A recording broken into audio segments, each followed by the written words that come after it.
सब्र नहीं हुआ और द्वारकाधीश प्रभु ने इतने रोए भगवान के अपने नेत्रों के जल से ही सुदामा जी के चरणों को धुला दिया। और तलवे देखे तो कांटे चुभे हुए हैं। भगवान अपना मुंह लगा करके तलवों से कांटे निकालने लगे। अरे मित्र सुदामा, इतने समय आप कहाँ रहे, इधर क्यों नहीं आए, इतने कष्टों को आपने क्यों भोगा?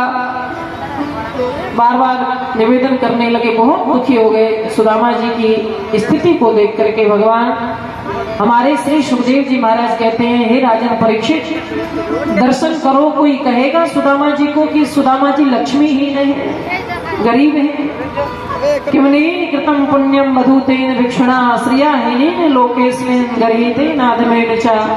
स्वयं लक्ष्मीपति जिनके चरण धुला रहे हैं अपने नेत्रों के आंसुओं से, भला उन सुदामा जी को कोई गरीब कहेगा क्या?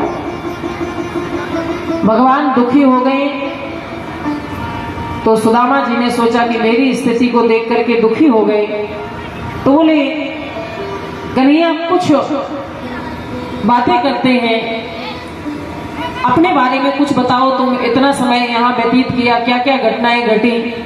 तो भगवान ने कहा, सुदामा जी तुम्हें गुरुकुल की सारी बातें याद हैं कि नहीं है?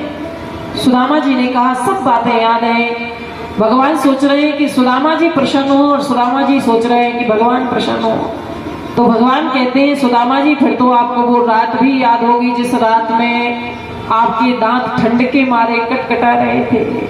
सुदामा जी को हंसी आ गई सुनकर के, हंसने लगे कि कृष्ण को आज भी याद है। और ये बात यथार्थ सत्य है, कभी दूसरे का हिस्सा